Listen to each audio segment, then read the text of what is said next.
आज एक बार फिर माँ शारदा धनराजी देवी इंटर कॉलेज में हम आप सबके सामने माता शंकर पांडे संस्कृत कक्षा 10वीं की क्लास ऑनलाइन लेकर आपके सामने उपस्थित हुए हैं।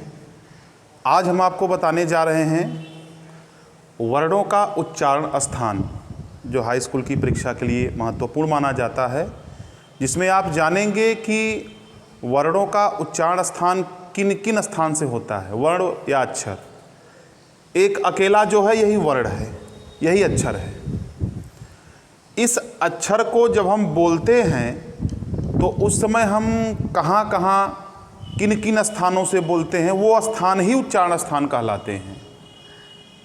जैसे ये वर्ण हैं जो आपके सामने दिख रहे हैं, जैसे अ है, क, ख, ग, घ, अंग, ह।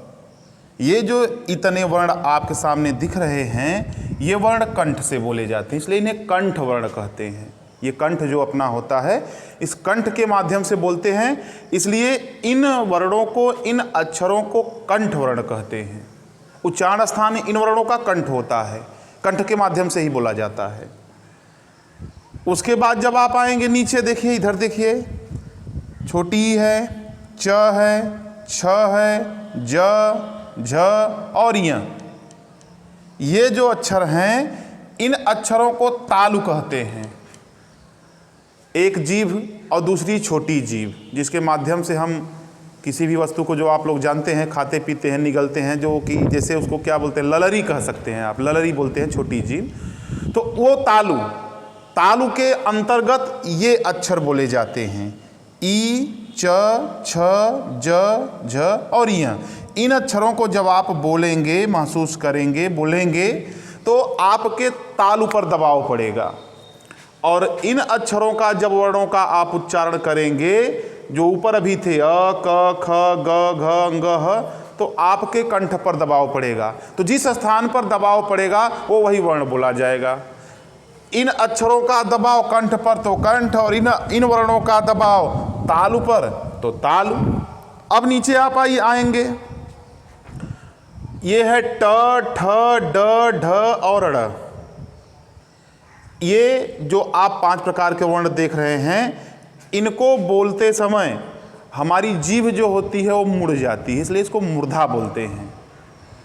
मुड़ना, मूर्धा का मतलब मुड़ना, जीभ का मुड़ना, और जीभ का मुड़ना मूर्धा है। तो जब हम इन अक्षरों को बोलेंगे, ट को, ठ को, ड को, ढ को, ढ़ को, तो अपने आप आपके मुंह में जीभ जो है वो मुड़ जाएगी, और मुड़ने की प्रक्रिया को ही मूर्धा कहते हैं, मुड़ने वाले वर्ण। तो ये ऐसे और भी हैं, ये हम आपके सामने उदाहरण स्वरूप दिए हैं। इनके अलावा जितने भी वर्ण या अक्षर आप बोलेंगे और बोलते समय बीच में जीभ आपकी मुड़ जा रही है बोलते बोलते अक्षरों को, तो वो सब मूर्धा अक्षर कहलाएंगे। उसके बाद आइए, त है, थ, द, ध, न, इन्हें दंत कहते हैं। अभी इसके ऊपर आपने देखा कि ट, ठ, ड, ढ का दबाव मूर्धा, मुड़ना वहाँ होता है, और त, थ, द, ध और न, इनका जो दबाव है दंत पर होता है। कहने का मतलब, जब आप त बोलेंगे, थ बोलेंगे, द, ध, न बोलेंगे, तो इनको बोलते समय आपकी जो जीभ होगी आपके दांत से संपर्क करेगी। जब आपके दांत से संपर्क करेगी, जो ये अक्षर बोलेंगे, तो दांत और जीभ जाकर दांत का संपर्क करेगी, छुएगी दांत को, तो इसलिए इनको दंत वर्ण कहते हैं। उसमें आता है त, थ, द, ध, न। जब आप बोलेंगे, उदाहरण स्वरूप आप प्रयोग कर सकते हैं, जब आप देखेंगे कि आप त का उच्चारण कर रहे हैं, तो त आपका जाकर जीभ दांत से संपर्क कर ले रही है, तो ये दंत वर्ण बोले जाते हैं। उसके बाद आएंगे आप ऊ, छोटा ऊ, प, फ, ब, भ, म। ये ऐसे अक्षर हैं, ये वर्ण हैं कि दोनों होंठ जब तक से एक दूसरे से संपर्क नहीं करेंगे, मिलेंगे नहीं, दोनों होंठ, तब तक से आप इन अक्षरों का उच्चारण नहीं कर सकते हैं। मुंह खुला हुआ हो आपका और आप प बोलिए, फ बोलिए, ब बोलिए, भ बोलिए, संभव नहीं है। जब दोनों होंठ आपके एक दूसरे से मिलेंगे, तब जाकर आप इन वर्णों को बोलेंगे, और जब आप इन वर्णों को होंठ मिलने के बाद बोलेंगे, तो ये ओष्ठ वर्ण कहलाते हैं, ओठ के द्वारा बोले जाने वाला वर्ण।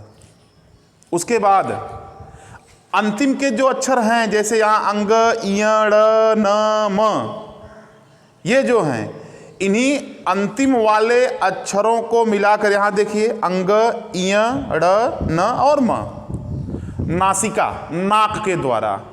ये अंग है, इय है, ड़ है, न है, म है, ये नाक के द्वारा बोलते हैं। यदि आप नाक अपना बंद करके इन अक्षरों का यदि आप उच्चारण करना चाहेंगे तो ये संभव नहीं है। अब आप कहेंगे कि सर यहाँ इसमें भी ये आ रहे हैं, इसमें भी आ रहे हैं। तो पहले तो जब अकेले में आता है, जैसे म आ गया, न आ गया, ज आ गया, ख आ गया, तो पहले इन अक्षरों को प्राथमिकता नासिका से देनी चाहिए। नासिका के बाद जब इनको स्थान आप देंगे तब आप कंठ में, तालु में, मूर्धा में, दंत में, होष्ठ में कहीं भी देंगे जहाँ जहाँ लिखा हुआ है। लेकिन अंग, इय, ड़, न, म सबसे ज़्यादा ये नासिका के अंतर्गत प्रयोग किए जाते हैं, नाक के द्वारा बोले जाते हैं, इसलिए इनका सबसे ज़्यादा महत्व नासिका में ही होता है। तो ये वर्णों के उच्चारण स्थान हैं कि वर्ण उच्चारित कहाँ कहाँ से होते हैं। जैसा कि आप यहाँ देख रहे हैं, लिखा हुआ है कि वर्ण, इतने जो वर्ण हैं, अभी इसके बाद भी कुछ और भी वर्ण हैं और भी उनका उच्चारण स्थान है। नासिका, ओष्ठ है, ओष्ठ दंत है, एक दो वर्ण और भी हैं। परंतु आपके कक्षा 10 की परीक्षाओं के अंतर्गत जो बच्चों को पढ़ाया जा रहा है, ये आपके लिए 6 महत्वपूर्ण हैं। इन 6 की जानकारी आपके लिए पर्याप्त होगी, क्योंकि परीक्षा के अंतर्गत आप पाएंगे कोई इसमें से 4 वर्ण आपके सन्मुख रहेंगे और उन 4 वर्णों में पूछा हुआ होगा पेपर में कि इनका उच्चारण स्थान बताइए।